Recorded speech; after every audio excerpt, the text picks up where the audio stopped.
Soal nomor 15. Dalam sebuah pembelajaran tentang bentuk aljabar, 2A ditambah 3B diilustrasikan oleh siswa sebagai jumlahan 2 buah apel dan 3 buah jeruk. Siswa lain mengilustrasikan jumlah dari buah apel yang berada pada 2 kardus besar dan 3 kardus kotak kecil. Tindakan yang tepat yang dapat dilakukan oleh guru untuk menangani perbedaan pendapat siswa tersebut ialah: A. Menjelaskan bahwa kedua jawaban tersebut benar. B. Meminta siswa untuk melihat kembali tentang definisi variabel. C. Meminta siswa untuk melihat kembali unsur dari bentuk aljabar. D. Memberikan soal lain agar siswa dapat mendapatkan pola. Kalau E. Memberikan selamat bagi siswa yang menjawab dengan benar. Nah, jawabannya menurut saya yang B. Nah, pembahasannya, untuk bisa memberikan justifikasi sesuatu itu benar atau salah, seseorang harus tahu dasar atau kesepakatan yang telah dibuat. Terkait dengan permasalahan tersebut, perlu diminta untuk melihat kembali apa definisi variabel. Maka jawaban yang benar adalah B. Nah, soal nomor 16. Diketahui barisan 1/2, 1/4, 1/8, dan seterusnya. Tentukan suku ke-8 barisan tersebut.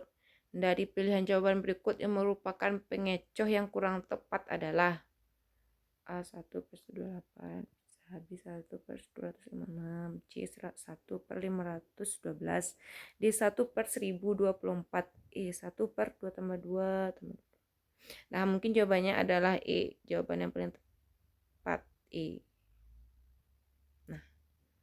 Nah, pembahasannya, untuk menentukan distraktor yang tepat sesuai dengan soal yang diberikan, maka distraktor itu tidak boleh mencolok bentuknya dengan option yang lama. Distraktor harus merupakan jawaban dari peserta tes yang salah dalam prosedur maupun konsep penyelesaian masalah tersebut.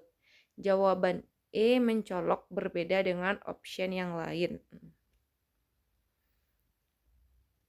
Soal nomor 17. Diketahui pada suatu segitiga siku-siku, kuadrat sisi miring sama dengan jumlah kuadrat sisi yang lain dalam segitiga tersebut. Soal yang paling cocok untuk mengukur penguasaan konsep tersebut adalah: kalau A, sebutkan 3 bilangan yang merupakan tripel Pythagoras. Kalau B, suatu segitiga ABC mempunyai sisi 12 cm, 13 cm, 15 cm. Apakah segitiga tersebut merupakan segitiga siku-siku? Kalau C, suatu segitiga ABC mempunyai sisi A 2 cm, B 3 cm, dan C 25 cm. Apakah C merupakan sisi miring segitiga tersebut? D. Sebutkan rumus Pythagoras. E. Tuliskan teorema Pythagoras. Soal untuk mengukur penguasaan konsep.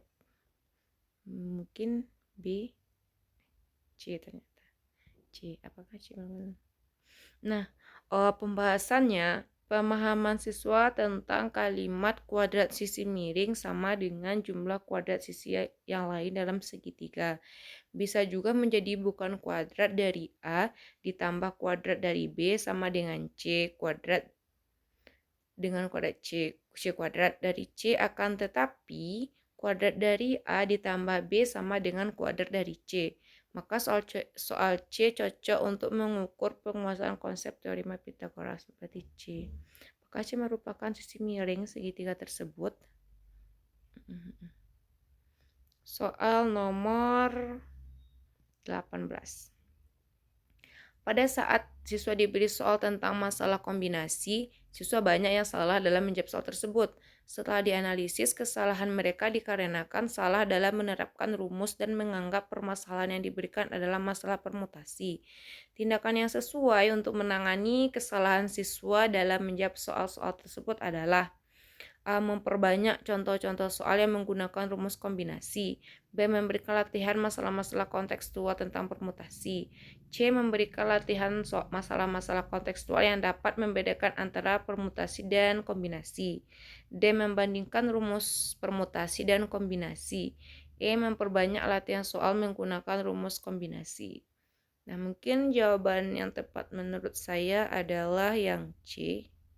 Mari kita lihat kunci jawabannya. Benar. Nah, dari pembahasan ini kita dapatkan saat siswa diberi soal tentang masalah kombinasi, siswa banyak yang salah dalam menjawab soal tersebut karena para siswa menerapkan rumus dan menganggap permasalahan yang diberikan adalah masalah permutasi. Hal ini dapat diindikasikan bahwa siswa kurang memahami permasalahan yang ada, termasuk masalah permutasi atau kombinasi. Nah, untuk itu tindakan yang sesuai untuk menangani kesalahan siswa adalah dalam menjawab soal-soal tersebut adalah jawaban C, yaitu memberikan latihan masalah-masalah kontekstual yang dapat membedakan antara permutasi dan kombinasi. Nah, selanjutnya soal nomor 19. Nah, dalam sebuah kelas, mayoritas siswa kurang aktif mengikuti pembelajaran, sehingga siswa terlihat sering mengantuk ketika mengikuti pembelajaran. Di antara tujuan PTK berikut yang sesuai dengan permasalahan ialah A. Meningkatkan keaktifan siswa melalui pendekatan pembelajaran matematika realistik. B. Membandingkan keaktifan siswa sebelum dan sesudah penerapan pendekatan pembelajaran matematika realistik. C. Mengembangkan perangkat pembelajaran dengan menggunakan pendekatan pembelajaran matematika realistik. D. Mendeskripsikan faktor-faktor yang mempengaruhi keaktifan siswa dalam pembelajaran. E. Mendeskripsikan faktor-faktor yang mempengaruhi rendahnya prestasi belajar matematika.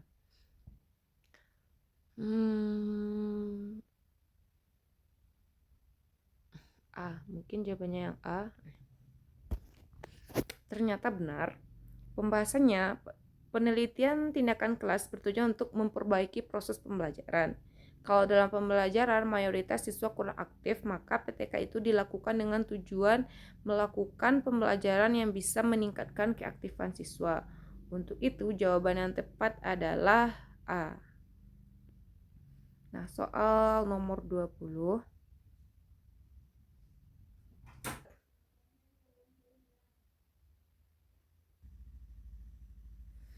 Yang harus dibahas dalam kajian pustaka adalah jawabannya adalah A, di mana kajian pustaka berfungsi untuk memberikan landasan teori terkait dengan materi topik penelitian yang akan dilakukan.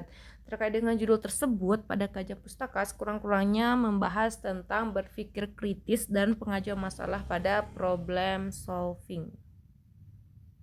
Nah, sekian pembahasan soal kita untuk hari ini.